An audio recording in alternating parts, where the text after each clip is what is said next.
Assalamualaikum warahmatullahi wabarakatuh. Kembali lagi dengan saya Ahmad Busnul Arifin.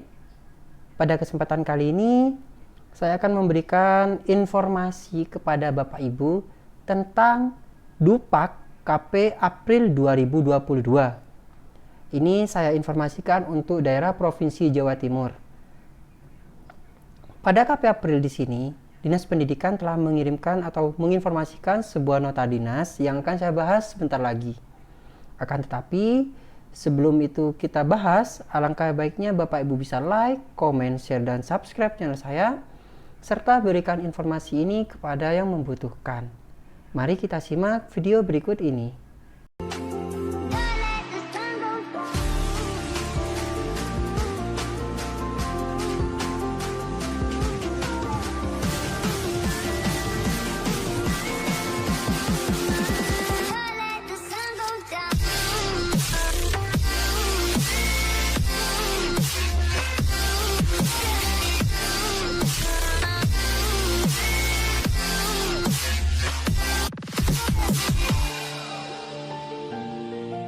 Di sini saya telah memiliki nota dinas dari Dinas Pendidikan Provinsi Jawa Timur, yaitu tentang jadwal pendaftaran dan penilaian angka kredit guru berbasis online KP April 2022 dengan nomor 835-6070-101.5/2021 tertanggal 29 September tahun 2021. Nah, isinya pada nota dinas tersebut adalah dalam rangka memberikan layanan pengembangan karir guru dan tenaga kependidikan khususnya pengusulan penilaian dan penetapan angka kredit guru dari golongan 3 sampai dengan golongan 4 yang menjadi kewenangan tim penilaian provinsi sebagai diatur dalam Peraturan Menteri Pendayagunaan Aparatur Negara dan Reformasi Birokrasi Nomor 16 Tahun 2019 tentang jabatan fungsional guru dan angka kreditnya.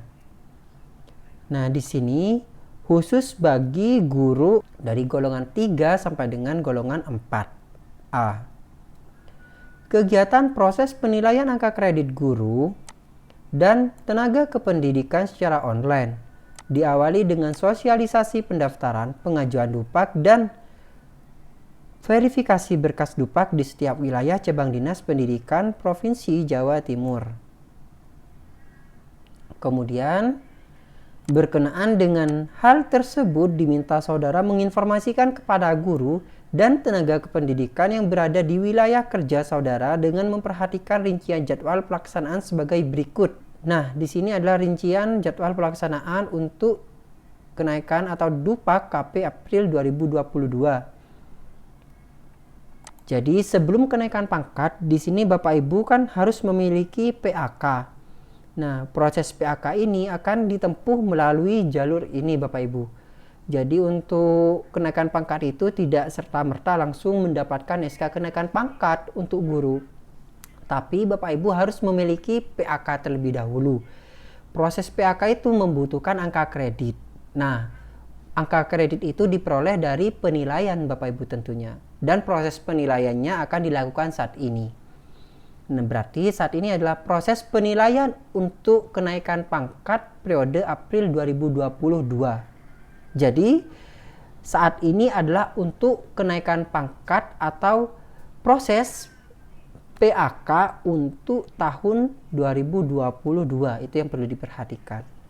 Jadi di sini bukan untuk kenaikan pangkatnya, tapi untuk proses PAK-nya terlebih dahulu, penetapan angka kreditnya terlebih dahulu Bapak Ibu. Lanjut.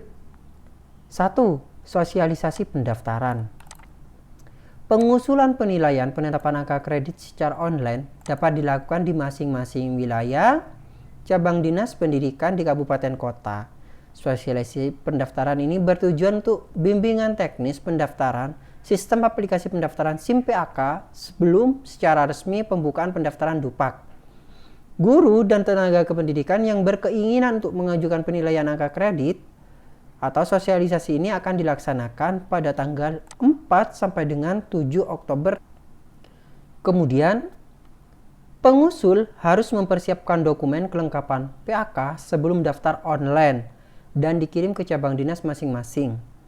Pendaftaran pengusul, penilaian, dan penetapan angka kredit secara resmi dapat dilakukan dengan mengakses website simpak.gtkjatim.co.id. Jadi, untuk proses latihan ini dibuka mulai tanggal 4 sampai dengan 7 Oktober. Nah, di sini ya Bapak Ibu, untuk latihannya itu dapat dimulai oleh Bapak Ibu mulai tanggal 4 sampai dengan 7 Oktober tahun 2000. Kemudian untuk proses pengisian online-nya di sini Bapak Ibu bisa melakukan melalui simpak.gtkjatim.co.id. Dilakukan secara serentak di Jawa Timur dengan memakai sistem kuota sebanyak 2.500 orang dalam jangka waktu 3 hari. Jadi di sini Bapak Ibu untuk pendaftaran online itu dimulai mulai tanggal 11 Oktober yaitu pukul 7.00 dan ini dilakukan selama 3 hari. Jadi otomatis 11, 12 dan 13 Oktober 2021. Kuotanya sebanyak 2.500 Bapak Ibu. Akan tetapi catatan di sini. Sebelum tanggal 13 Oktober kuota telah terpenuhi 2.500, maka sistem aplikasi Simpaka secara otomatis tertutup hingga sudah tidak dapat dilakukan akses pendaftaran. Jadi maksudnya di sini adalah untuk proses pendaftaran kan 3 hari, yaitu mulai tanggal 11 Oktober 2021 pukul 7.00 maka link untuk pendaftaran dibuka, yaitu linknya simpak.gtkjatim.co.id. Ketika pada simpak.gtkjatim.co.id ini sudah full, 1 hari sudah terpenuhi 2.500 misalnya, itu maka Bapak Ibu di hari berikutnya tidak akan bisa mendaftar kembali. Nah, 2.500 ini termasuk kuota yang sedikit Bapak Ibu, karena ini se-Jawa Timur.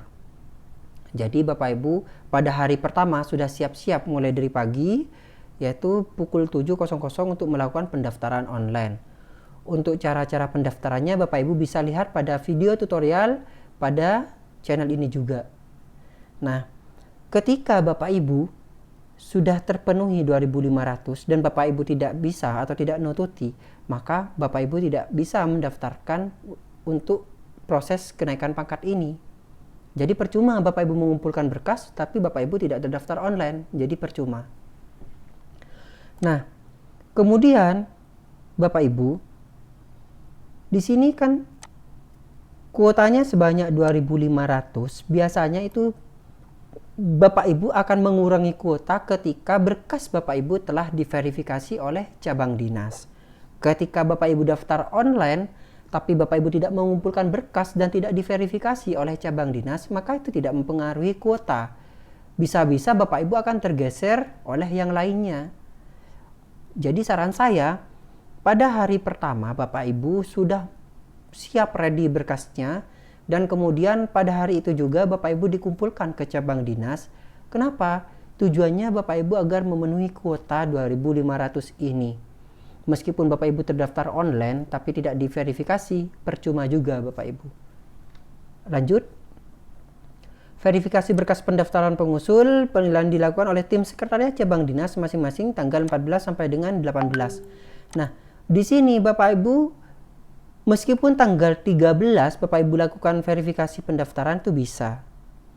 Nah, saran saya mulai tanggal 13-nya Bapak Ibu sudah datang ke cabang dinas masing-masing untuk diverifikasi berkasnya. Agar kuota yang Bapak Ibu itu bisa terpenuhi. Kemudian setelah tutup kuota, apabila ada pengusul yang pada saat verifikasi tidak lengkap berkas maka dianggap BTL otomatis.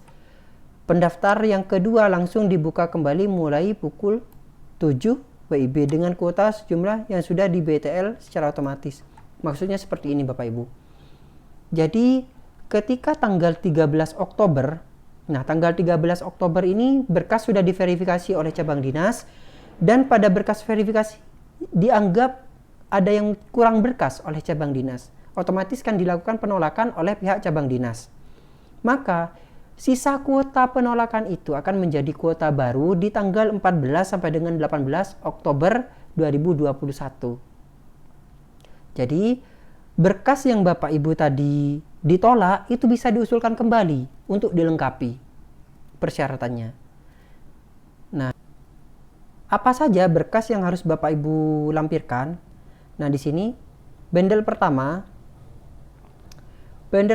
di sini ada beberapa persyaratan, yaitu ada sekitar 16 poin. Kita bahas satu persatu. Bundle pertama isinya adalah print out lembar pendaftaran online yang pertama, kemudian kedua, asli surat penolakan hasil penilaian dari Dinas Kabupaten Kota Provinsi bagi pengusul apelan. Ini bagi pengusul apelan. Misalnya Bapak Ibu bukan apelan, pengusul baru, jadi tidak perlu melampirkan poin kedua ini. Kemudian ketiga adalah kelengkapan dupak terbaru dengan format baru sesuai dengan peraturan menteri. Nah, di sini Bapak Ibu bisa baca sendiri. Lampiran 1, daftar usul penetapan dupak, kemudian lampiran 2, lampiran 3, lampiran 4, dan lampiran 5. Ini sudah ada formatnya Bapak Ibu. Jadi mungkin cabang dinas sudah mengirim pada masing-masing grup di cabang dinas di wilayah masing-masing. Kemudian yang perlu Bapak Ibu perhatikan di sini, untuk tanda tangan kepala sekolah, karena di situ kan pada format lampiran 1, 2, 3, 4 ini kan ada format yang harus ditandatangani oleh Bapak Ibu dan kepala sekolah. Jadi jangan sampai ketinggalan. Kenapa? Ini juga fatal Bapak Ibu. Ketika Bapak Ibu tidak melengkapi tanda tangan kepala sekolah di sini dan stempel mungkin, maka langsung di BTL oleh tim penilai. Jadi Bapak Ibu harus perhatikan di sini untuk tanda tangan kepala sekolah jangan sampai ketinggalan. Kemudian yang keempat, surat pengantar dari kepala SMA SMK. Jadi surat pengantar, di dalam berkas Bapak Ibu itu ada surat pengantar. Kemudian kelima, fotokopi kartu pegawai atau karpet dilegalisir kepala sekolah. Kemudian ketujuh, fotokopi sasaran kinerja SKP 2 tahun terakhir dilegalisir kepala sekolah. Berarti kalau misalnya 2 tahun terakhir, karena di tahun 2021 ini masih belum selesai, maka 2 tahun terakhirnya berarti 2019 dan 2020. Dilegalisir kepala sekolah. Ya Bapak Ibu, bukan aslinya. Bapak Ibu cukup fotokopi dilegalisir kepala sekolah. Kemudian yang ke-8, fotokopi konversi NIP dilegalisir oleh kepala sekolah. Fotokopi SK pangkat terakhir dilegalisir oleh kepala sekolah. Ke-10, fotokopi SK mutasi bila ada dilegalisir kepala sekolah. Jika tidak ada, tidak perlu dilampirkan.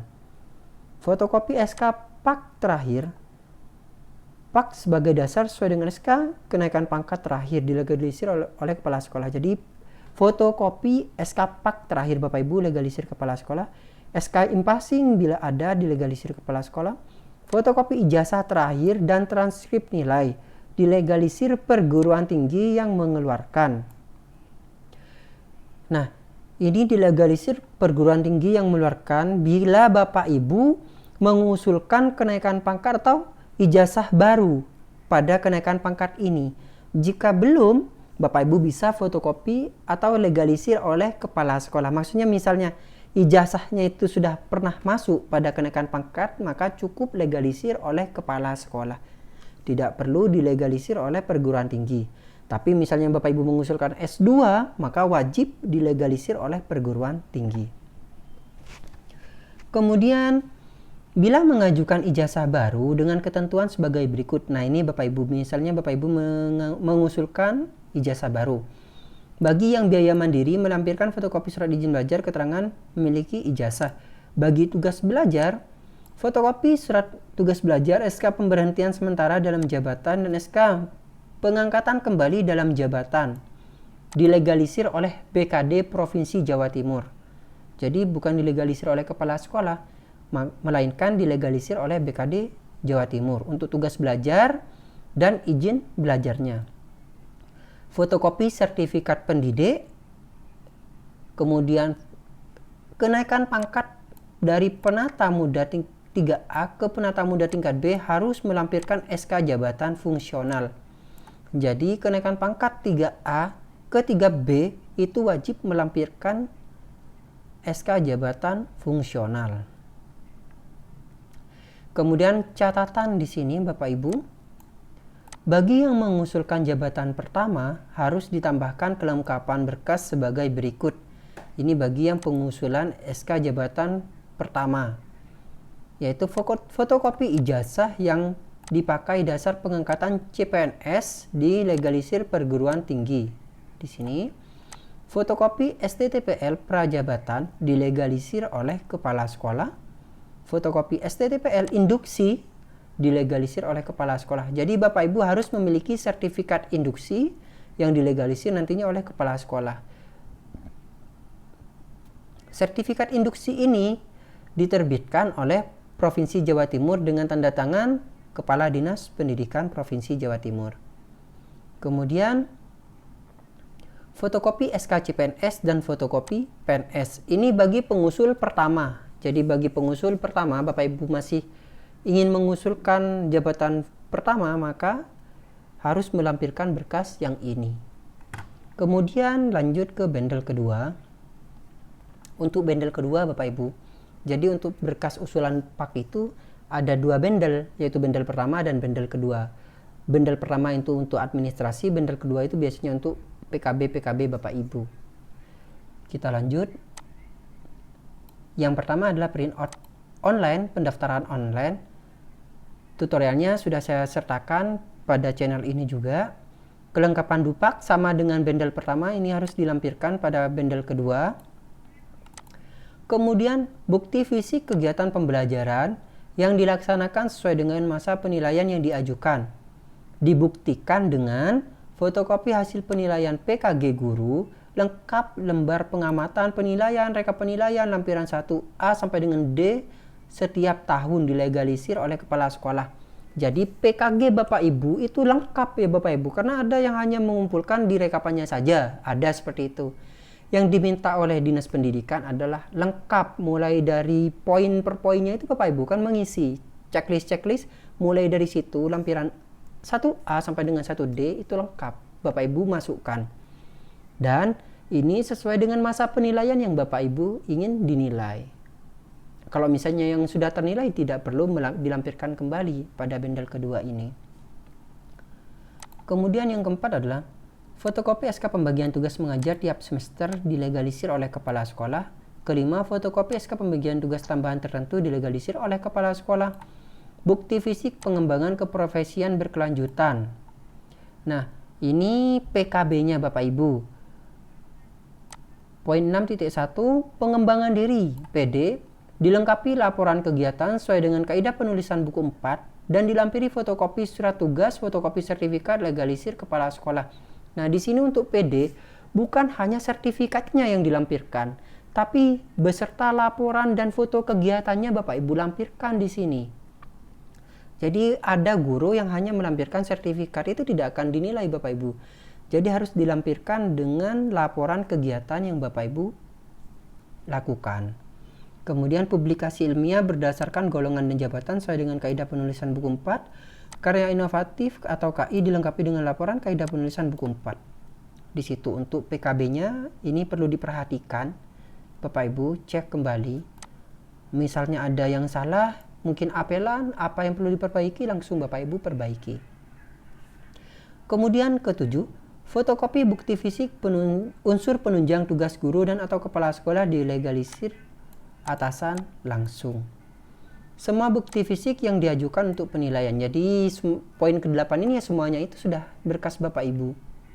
Kemudian yang ke-9, daftar riwayat hidup. 10, daftar riwayat pekerjaan. Catatan. Nah, di sini ada catatan. Pengajuan penilaian berdasarkan Peraturan Menteri Pendayagunaan Aparatur Negara dan Reformasi Birokrasi Nomor 16 Tahun 2009 tentang jabatan fungsional guru dan angka kreditnya. Kedua, masing-masing dibuat satu berkas, dimasukkan dalam Mapsnel Hektar. Nah, sekarang yang akan saya jelaskan adalah berkas itu dimasukkan pada apa. Nah, untuk Bondowoso sendiri akan saya jelaskan sampai ke mapnya itu harus seperti apa ya Bapak Ibu. Coba ini yang se-Jawa Timur kita cek. Berkas usulan apelan berwarna merah. Berkas usulan baru berwarna biru, berkas usulan PAK pertama, fungsional pertama, yaitu berwarna kuning. Saya ulangi, apelan merah, baru biru, kemudian fungsional pertama kuning. Untuk berkas apelan diikat tersendiri dan diberi lembar nominatif. Huruf A sampai dengan D di depan map ditempelkan keterangan berkas usulan yang bersangkutan. Pengusulan ini penting. Pengusulan baru menyerahkan berkas bendel 1 dan bendel 2 lengkap. Untuk yang baru jadi lengkap, bendel 1 dan bendel 2 lengkap. Untuk apelan itu bendel 2. Nah, ini untuk bendel satunya apelan itu sama. Jadi dilampirkan semua. Yang apelan dilampirkan semua. Bendel keduanya untuk yang apelan bendel kedua nomor 4, 5, 6, 7, 8 adalah berkas bukti fisik yang dibutuhkan untuk menambahkan nilai angka kredit. Nah, untuk apelan kan telah melampirkan bukti apelannya. Jadi bukti apelan kan sisa kekurangannya saja yang akan dimasukkan. Otomatis berkas bukti fisiknya atau penunjangnya ya Bapak Ibu lampirkan adalah yang akan membuat penambahan nilai saja, tidak perlu dari awal lagi. Kalau misalnya sudah masuk pada daftar apelan, Bapak Ibu tidak perlu dilampirkan kembali berkasnya. Jadi sisanya saja. Bapak Ibu apelan kemudian ada bukti fisik yang perlu diperbaharui atau direvisi, maka cukup lampiran yang akan direvisi, misalnya PD. Jadi PD-nya apa yang direvisi Bapak Ibu lampirkan, tapi bukan seperti tadi, bukan hanya sertifikatnya, tapi satu kesatuan. Kalau misalnya hanya sertifikatnya, otomatis tetap saja akan ditolak.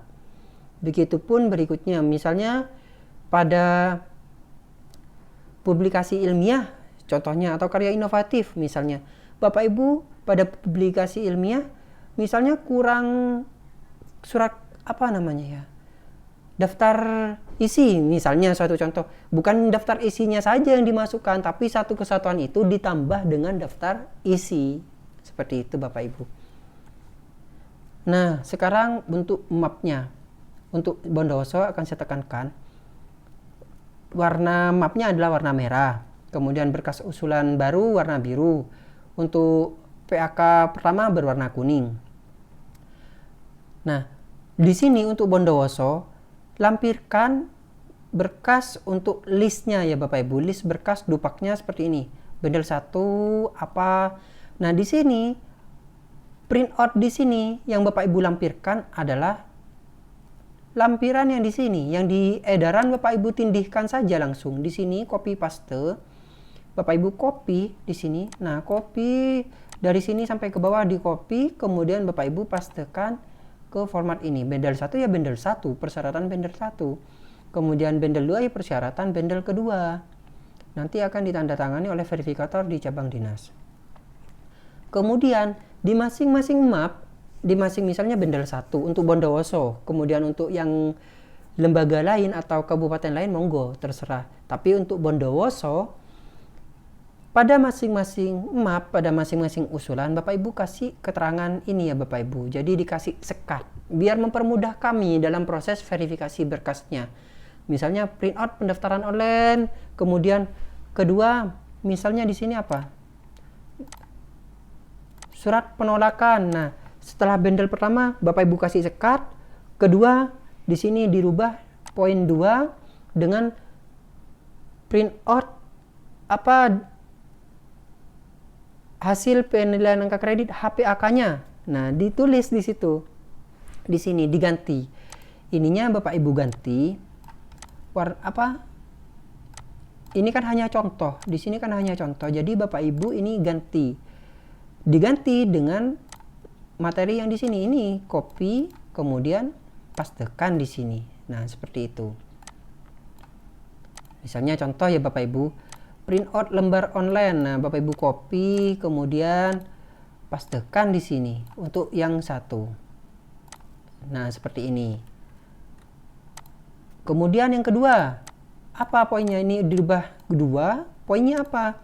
Nah, asli penolakan. Misalnya Bapak Ibu miliki bagi yang apelan, tulis di sini asli penolakan. Nah, seperti itu.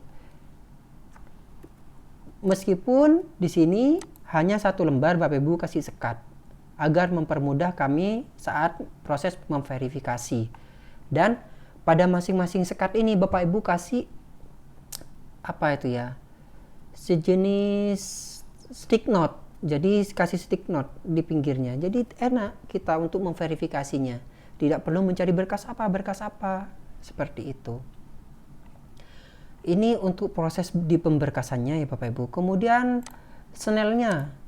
Untuk snell, karena bundle pertama itu kan sedikit, snell pertama Bapak Ibu bisa menggunakan snell hektar. Snell hektar.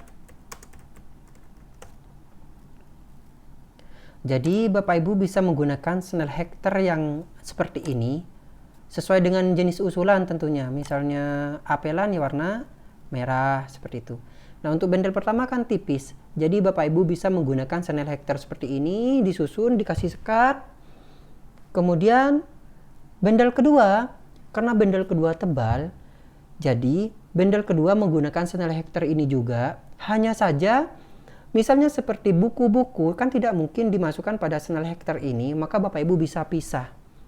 Yang dimasukkan di snell hektar ini adalah berkas yang tipis-tipis, tapi diurutkan ya Bapak Ibu. Urutannya adalah sesuai dengan di sini, sesuai dengan edaran dari provinsi. Jadi jangan acak-acak. Kenapa? Karena kalau misalnya acak kita bingung. Itu kita bingung Bapak Ibu. Nah, kemudian kan bundle 1 dan bundle 2 ini sudah selesai. Untuk bundle kedua misalnya ada buku kan tidak mungkin diplong, jadi Bapak Ibu bisa pisah. Dan nantinya bundle 1 dan bundle 2 akan menjadi satu kesatuan dengan map snell ini Bapak Ibu. Jadi Bapak Ibu nantinya dimasukkan pada map tas seperti ini. Nanti Bapak Ibu masukkan pada map tas ini sehingga bundle 1 dan bundle 2 Bapak Ibu masukkan di situ. Masukkan 1 dan 2 masukkan dan dijepret. Kemudian diikat dengan tali rafiat. Ditakutkan ada yang amburadul gitu. Jadi masukkan saja bundle 1, bundle 2 kemudian beserta PKB-nya masukkan di sini. Kemudian di sini Bapak Ibu saya mohon untuk yang bondowoso kan di masing-masing pojok dari map tas ini kan ada celah, ada kainnya itu kan. Bapak Ibu kasih nomor dengan nomor dari pendaftaran online Bapak Ibu. Itu mempermudah kami ketika berkas tumpukan banyak, oh ini nomor sekian. Jadi enak tinggal ngambil, tinggal cross check berkasnya gitu. Jadi di masing-masing sudutnya Bapak Ibu, misalnya ini adalah sebuah map tas. Nah, di sini kan ada tampilan pinggir-pinggirnya. Bapak Ibu kasih tulisan kain di sini nih, Bapak Ibu kasih nomor urut dari online tersebut.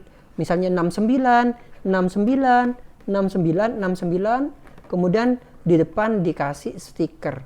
Format stikernya akan saya serahkan di grup kepada Bapak Ibu juga. Jadi enak tinggal ditempel dan di sampingnya Bapak Ibu pakai ballpoint, bukan ballpen tapi spidol permanen. Jadi Bapak Ibu kasih spidol permanen di sini. Jadi enak mempermudah kami ketika melihat oh ini nomor 69 seperti itu Bapak Ibu. Mungkin sekian dari saya penjelasan tentang edaran surat pendaftaran PAK online KP April 2022 ini yang diterbitkan oleh Dinas Pendidikan Provinsi Jawa Timur. Jika Bapak Ibu ada pertanyaan, Bapak Ibu bisa cantumkan pada kolom komentar di bawah. Jika Bapak Ibu mungkin ada yang ingin ditanyakan kemudian saya sempat menjawab, pasti akan saya tulis atau saya jawab pada kolom komentar yang ada di bawah ini. Dan saya juga memohon kepada Bapak Ibu untuk bisa like, comment, share, dan subscribe channel saya. Serta misalnya informasi ini bermanfaat bisa bagikan pada grup-grup lain. Tapi jika tidak bermanfaat, monggo Bapak Ibu bisa subscribe sendiri. Terima kasih. Wassalamualaikum warahmatullahi wabarakatuh.